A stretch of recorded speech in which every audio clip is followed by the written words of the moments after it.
Ugh.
Happy Wednesday, everybody. I'm Eureka John, and you're at Eureka Street Crypto Hub. I'm broadcasting live on Wednesday, and it is it's supposed to be December 8th today. Yeah, man, my computer says that it's 5:57 in the morning on December 7th. All right, man, I need to fix that. It is Wednesday, December 8th at 5:11 in the morning. Shoot, dude, I'm up earlier than I thought I was. Well, all right then. The day's getting shorter and shorter, it seems to me. And hey, man, so I'm up extra early. Wait, I don't even have to commute in today, so I get to work from home. But hey, there's a lot of stuff in store today. I Wednesday I do work from home, but I also have a lot of meetings and stuff with like the Dow and yeah, I take my daughter to school, and I'm also doing an interview later today at 4 o'clock Central Time with Humpty Calderon and Philip Silva from Bright ID. And Humpty Calderon, he's with Ontology, and he's also a fellow Bankless DAO member, and he runs the Crypto Sapiens podcast. He's the host of that as well. So that should be a fun recording stream. But anyway, so this is my little morning show, and I do this every single day. This is my video blog, aka Morning Brain Dump. And you never know what you're going to get here. It could be complete crap, and it could be great. So, yeah, and I don't really have a whole lot prepared today. This is a daily show. So, sometimes I totally slack, and other times I totally prepare, and it is what it is. This is me just talking about the latest news that I've learned in crypto, and sometimes I'll shield my own bags and stuff like that. It is what it is. This is not financial advice, and I'm not really trying to teach you anything. So this is not teaching material or technical analysis, and I don't do all those little chart readouts and all that type of stuff. You know, cups and handles and Wyckoff effects and golden crosses and swan, death swan, and weird umbrella shapes and all types of stuff. That's not me. So yeah, been doing this over a year now. So yeah, like I said, 348 episodes in. So it's pretty all right, man. It's just super all right, man. Anyway, so let's take a look over here at the old CoinGecko and see what we have going on here.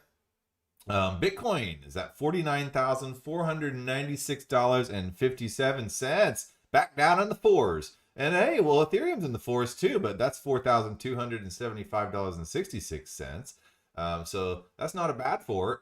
Either way, whatever. Over this last weekend, since Bitcoin was low and it was like down at $47,000, I took out a loan so I could ape in and buy some more crap. Like it's probably totally irresponsible, but I did it anyway. And I figured the liquidation for the loan is if Bitcoin hits 18,000.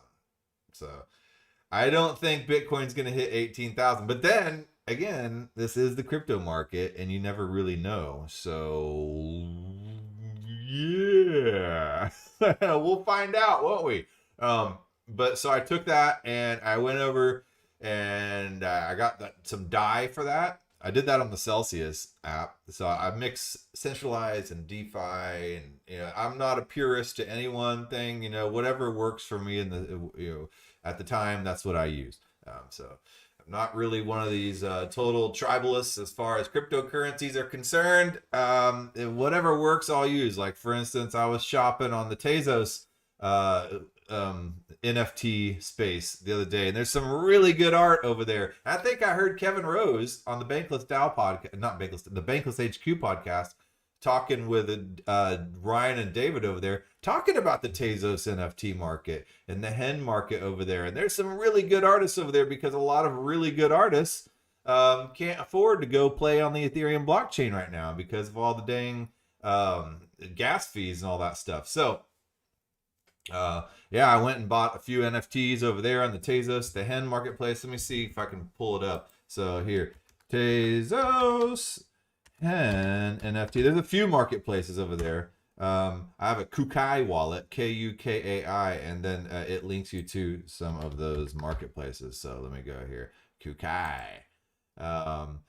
Let's see here, Tezos hen NFT. Let's see what comes up in the search here, and we'll see if it leads us somewhere down into a pretty place. And this is kind of a cool little Brave. Oh shoot, man! Right when I start to appreciate the wallpaper, it just disappears on me. Yeah, oh life. Anyway, while that's loading, so see, notice I use Presearch. I don't use Google. Presearch is a decentralized search engine. And you can run a Presearch node too if you want. So here it is. Nuke 101, I believe, is this NFT marketplace. So Hen utilizes the Tezos blockchain for minting and trading NFTs. As of May 2021, Hen is the fastest growing marketplace for minting and trading NFTs. And I know I've covered this in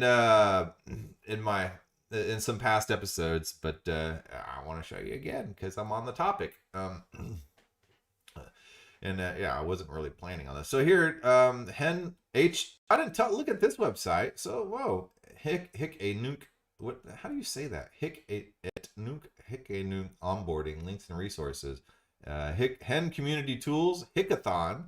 Minting NFTs. Hen wiki. Discord. Hen Reddit. Hen code of conduct. Temple wallet. Kukai wallet. That's what I use. Tezos faucet.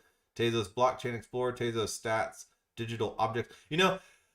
I know Ethereum is doing extremely well, and I love Ethereum and everything like that. But a lot of times, whenever it gets too expensive to play there, you kind of follow where the artists go and where some developers go and stuff like that. And a lot of them are going over here to this type of marketplace. So it's pretty cool to see. So let me go open up my Kukai wallet, and we'll see. I wonder what Kukai means, where that comes from. Is it from another language, or is it just some random word that somebody made up? Yeah, I don't know. Oh man, everything's kind of slugging right now. Okay, Kukai wallet. A secure home for your digital assets.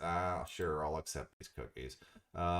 Oh yeah, I did sign in with my Google because I was low on time. I don't normally sign in with Google. I would sit there and like do all the ledger and stuff like that. But I figured it's like a $2 NFT, so someone's gonna steal it from me. Okay.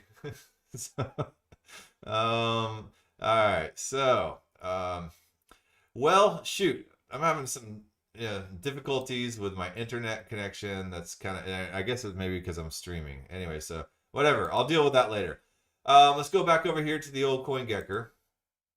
And let's see where we are on Binance Smart Coin, 574.04. Tether is a stable coin, it's $1. Solana, 184.82. Cardano, $1.35. USDC, another stable coin at 98 cents. Wow, 2 cents under.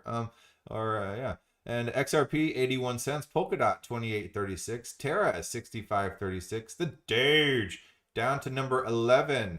Getting kicked out of the house. Go to the doghouse, Doge. And then Avalanche is right there, sandwiched in between the Sheebs and the Doge. I like Avalanche. It went up to about $120 per token for a little bit there, and of course I had to buy some Avalanche right when it was $120. And then now it's back down to 87.82. Yesterday it was at 77 something. And of course I did. Now I don't really have any money to buy any Avalanche now. But yesterday or last Sunday I ended up buying other stuff besides Avalanche. And Polygon's done very well, up 31.5% in the past 7 days. So right here, well, you can't see that little graph part, but there's like a little blip, uptick right there, and I think that happened yesterday. And let's see, anything else I really want to talk about right now? No, I think I'm good. I'm good. Anything else that's like really shot up in the past 7? BitTorrent. Wow, I caught BitTorrent back when it dramatically spiked. And I made like $5,000 off of that one spike last, I guess it was last spring or something. And it's like the only time I've ever used Tron, the Tron blockchain. And I set up a wallet in the Tron area, sector or space, I don't know. And bought some BitTorrent because right when it first came out, it kind of reminded me of the old college days where you would BitTorrent some stuff down. LimeWire, I don't know if you guys ever used LimeWire. Kazaa, and then BitTorrent came shortly after all that. But I think a lot of people bought BitTorrent during that, right before that spike, out of nostalgia, and I think that's what caused that spike. And then people realized, well, this is really not worth anything, and I just made a bunch of money, so I'm going to sell it. So that's kind of what happened to that token, in my opinion. I mean, I don't know, but yeah. So. Let's go back over here. Let's go to gm.xyz. Okay. I've been frequenting this new decentralized social media platform. And I've been testing out ethereum.world lately too. And they are trying to develop out a Web3 social media space, and you connect your wallet, right?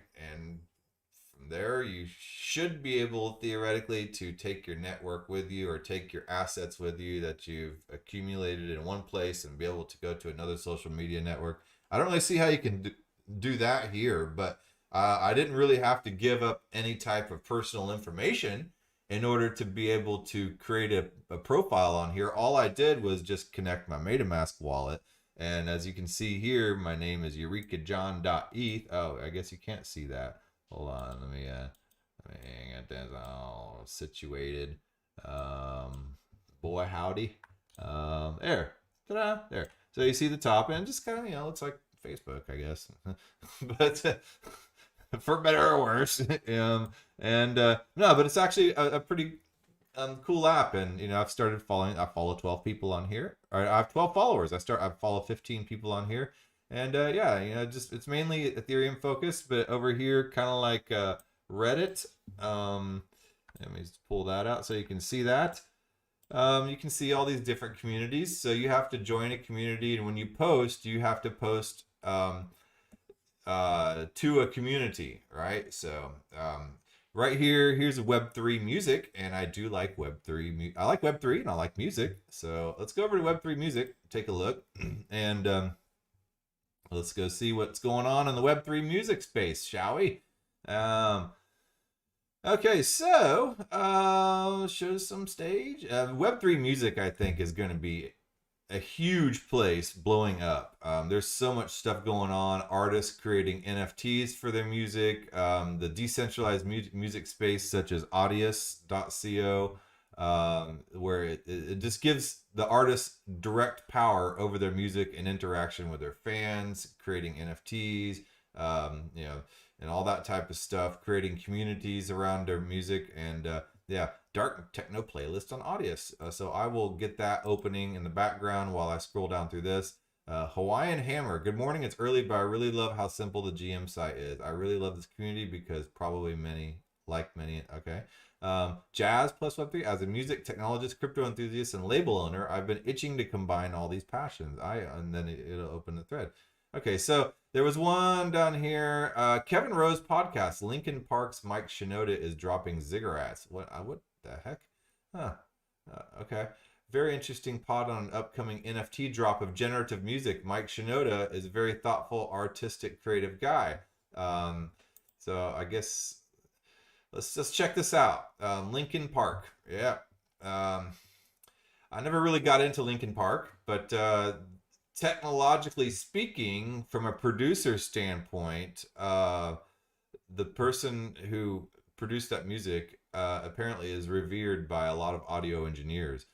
So give it a listen. Modern Finance episode artist spotlight LinkedIn. Parks Shinoda is dropping ziggurats. All right, so let's see here. Bullish on ziggurats. I've been listening to the songs and really enjoy them. Okay, let's open link in new tab, and we'll take a look at that in a second. And let me go back one and scroll on down. Okay. Then there's another one that I wanted to highlight that I found, and I opened up this article that somebody referred to, and it's a really long article, and I started going through, and oh, here's one I posted, Hip Hop Head's NFT, and I talked about that a few days ago, and I've bought two of these NFTs by Louis C. Rhymes, and it combines some generative art with his little snippets of his music, and it's overall a fun project, and the proceeds go towards helping artists work within this type of technology and building communities and stuff like that for artists. With NFTs and music. So, I know how hard it is to teach artists about new technology and stuff like that. I mean, I'm a skateboarder myself, and I have some friends that run a skateboard company, and I've been trying to hammer into them because they've been putting out all these amazing graphics on this new line of skateboards. I'm like, guys, let's make these NFTs. And nobody seems to understand what the hell I'm talking about. And they think that I'm that crypto guy, kind of like the MLM, multi-level marketing, a weirdo over there that's just trying to push my essential oils. So, let me find this post here. Okay, so we need a group. Fans will be rewarded for early artist discovery through NFTs. Okay, I think this is the post. So, fans will be rewarded for early artist discovery through NFTs. Let me open this. Okay, so the examples below are probably the more obvious music NFT use cases out there, but I think the implications of an early adopter / discovery mechanism will make us look back with disbelief on the missed upside for fans in the past. Fans are the main economic driver of their favorite acts and should be rewarded accordingly. Okay, yeah. But it's kind of, to me, it seems a little contradictory because a lot of times whenever you're an early fan of something, you don't really care about doing it for the reward. You just are stoked on discovering something before everybody else. And that, in a way, is kind of a reward, is being an early adopter. And, I'm kind of an early adopter snob, and I've been criticized for that in the past by my friends and family and stuff like that. I mean, oh, John already knows everything, doesn't he? Like, so sorry, it's just kind of an obnoxious part of my personality. But fans are the main economic driver of their favorite acts and should be rewarded accordingly. So you shouldn't do something specifically for the reward, but as long as you are discovering something, might as well get a reward for it, right? So Katie Huan of A16Z, that's a big venture capitalist company focused on crypto projects.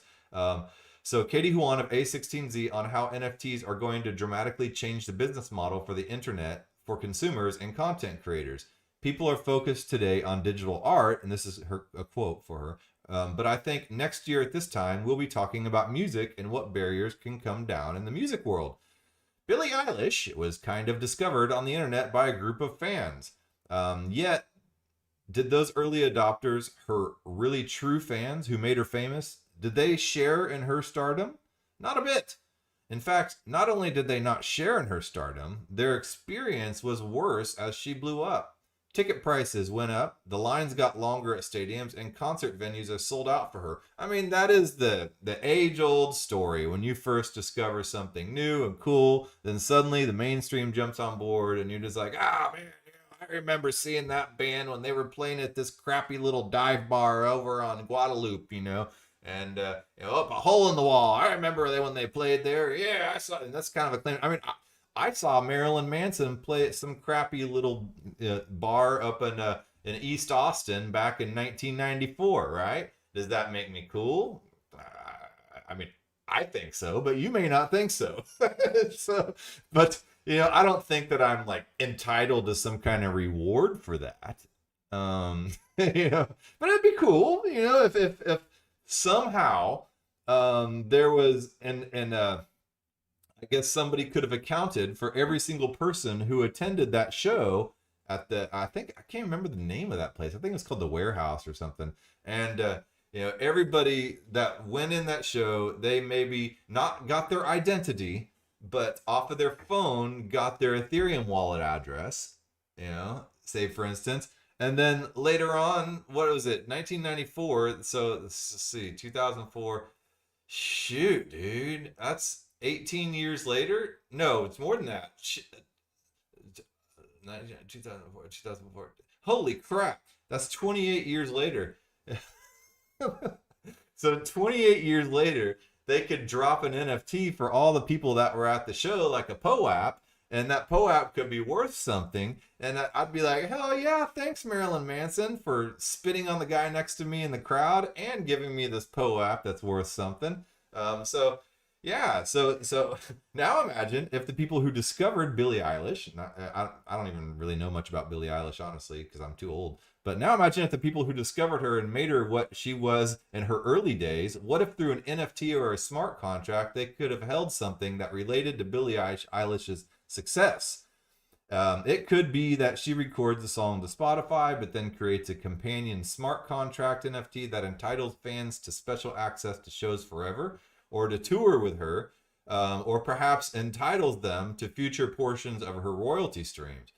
Now, all of a sudden, these fans share in the economic upside instead of just record labels, lawyers, and middlemen. And I think that's pretty cool. Like I was saying about the Marilyn Manson example, what if 28 years later I was dropped an NFT that's worth something for going to that show because I happened to just jump in on Marilyn Manson in Austin, Texas, at a really early stage when he was playing at some danky beer-smelling hole-in-the-wall clubs, So, yeah.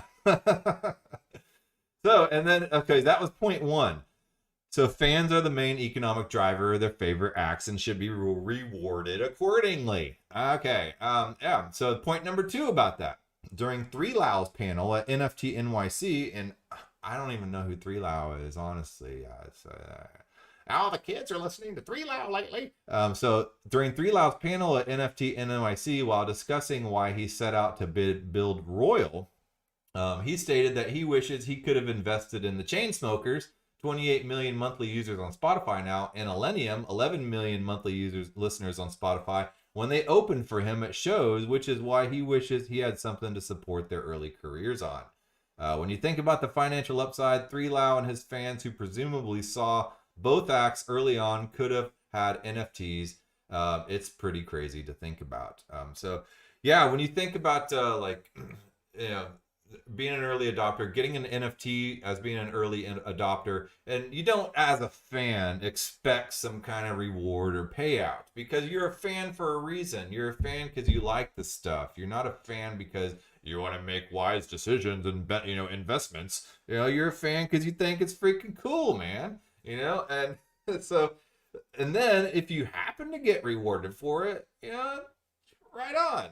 So, yeah. So, yeah, yeah. Okay. I don't know. I just got sidetracked in my head. So let's check out. I'm curious. I want to check out Royal.io. I've never really looked at it. I've seen 3Lau on Audius, and let's go over here to Audius, and this is this dark techno playlist that somebody posted. So you can make your own playlist, and look, as you can see right up here at the top. Hold on, let me open this up so you can kind of see what I'm talking about. Over here to the left on the window, you see the little menu, and you can see where I've signed in a Web3 way. Of course, on Audius, I had to create an account too, but I did connect my MetaMask wallet. So I've got a little account, Eureka John 1, and here's a dark techno playlist that somebody created, so I can, like this playlist. So I will go ahead and I'll just favorite that, even though I haven't listened to it, and I'll listen to it later. And there is a lot of techno and IDM and stuff like that on Audius. So yeah, it may or may not be your thing. So it's up to you. But there's a lot of other stuff on there too. I've posted my band's old music on there, Lasers with a Z, and it's terrible music. But apparently I've gotten a pretty decent amount of followers on there. And this is like my old band from like 2004 and 2005 and 2000. No, I'd say it's maybe about like 2007 to 2011. So yeah. And so, yeah, it's pretty easy stuff. I don't know if I've earned any tokens or anything from it. But yeah, gotten 23 followers, and people have added to their playlists and all that stuff. And yeah, I just kind of use it as an old dump from my old stuff. But anyway, back to the point. Let's look at 3Lau's page on here, and let's take a look. 3LAU. All right, so let's check this out. So yeah, there's no labels or anything like this on here. You can create your own playlists. It kind of works a lot like Spotify, but using Web3. And I think there's some mechanism in order to be able to tip and give and all that stuff, the audio token and stuff like that. And I'm not really sure how all that works either. So don't hold me to it. Don't ever hold me to anything I ever say on this show, honestly. I'm just kind of just reaching. So and it's taken a while to search, so we'll see about that. Anyway, while that's doing that, let's go take a look at this Royal website. Yeah, so royal.io. Invest in artists, share their success. We're building a platform where you can buy ownership in songs directly from your favorite artists and earn royalties with them. Okay, so I guess this has like that whole NFT function where you own the NFT, but the beauty about NFTs is anytime an NFT trades hands, a percentage of that goes to the original creator if they write that in. And then if you've ever created an NFT on OpenSea and uploaded it, you can change those configurations yourself manually. You don't have to know any code or anything like that. All you have to do is specify the percentage that you receive every single time the NFT is sold and bought and stuff like that. So you will continue. So that's like, if somebody has a baseball card, or I have Garbage Pail Kids like sitting here on my desk. I have baseball cards. Yeah. So here's a Garbage Pail Kid, Charred Chuck. And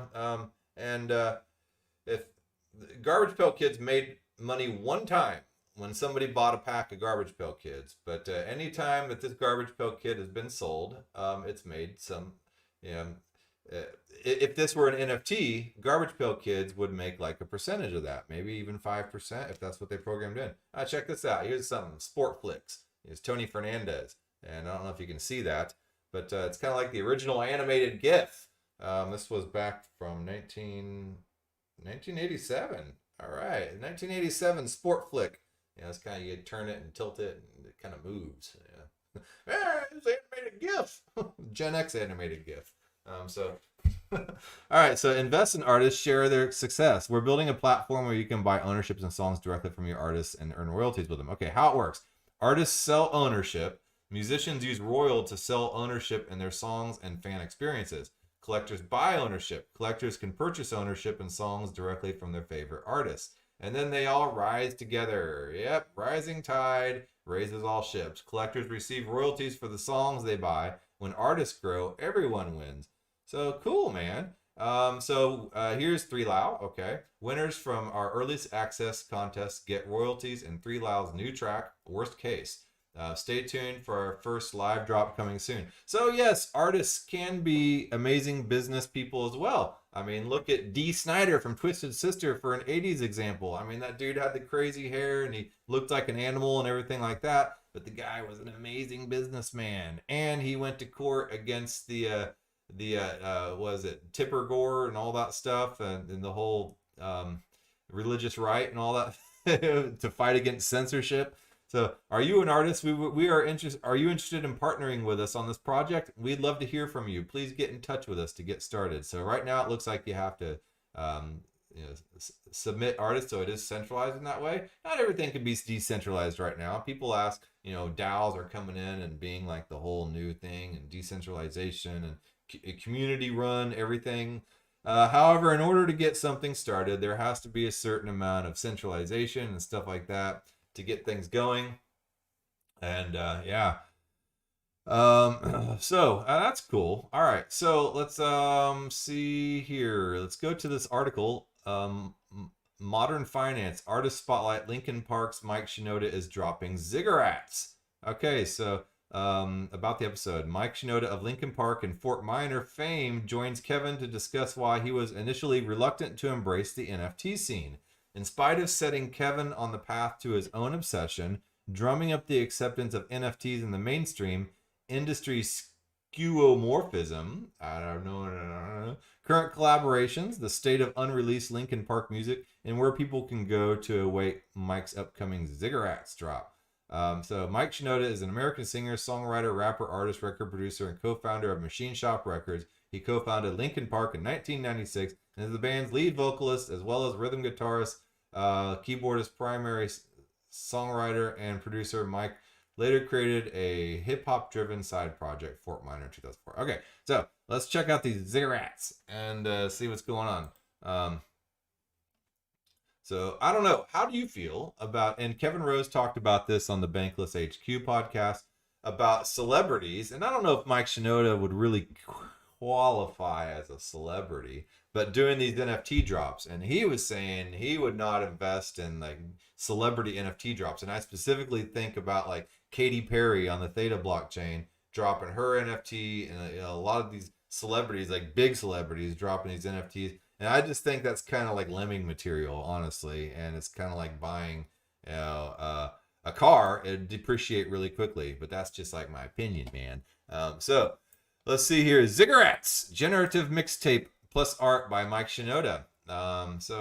We are sold out. Thank you. Okay. Well, I guess I'm late on that. Ziggurats is the first generative NFT mixtape. It's a collection of 5,000 unique audio plus visual NFTs on the Tezos chain. See? I'm coming back to Tezos. This is where it gets too expensive one place and where everything starts becoming like some kind of VIP club. All the cool kids will go to the crappy dive bars, right? And that's where you find the best stuff.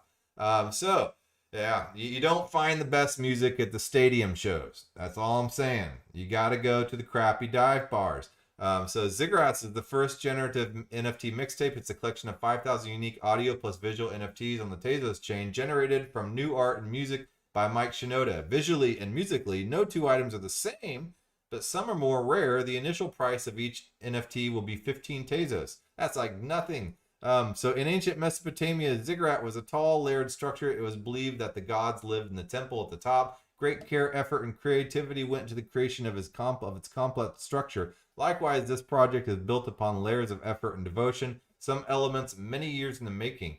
This looks honestly pretty freaking rad, in my personal humble opinion.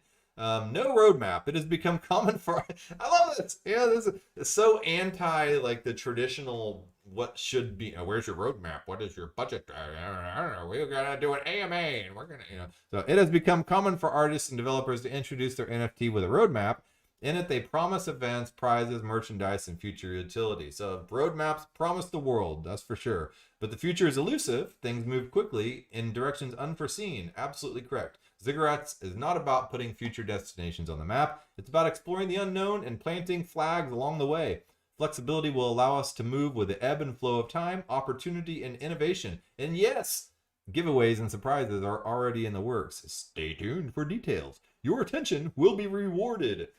So that's pretty rad, man. I'm not a fan of Linkin Park, to be honest, but I'm a fan of this project, and I'm becoming a fan of Tezos and their NFT stuff. Right on, man. Yeah, this is why I love doing this show in the morning, because I don't really know what the hell I'm going to discover on a day-to-day basis, and then I'll just start opening crap up.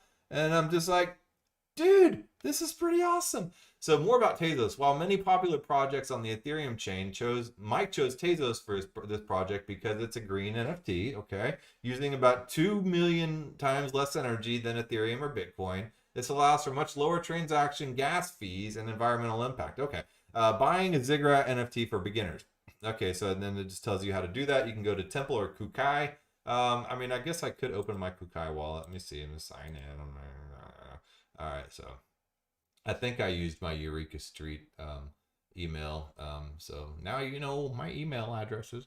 You know, so let's see here. So it's signing me in, and just don't spam me. You know, so I don't have anything really important I do on those email addresses anyway. So let's see here. So this is loading up my wallet, and it's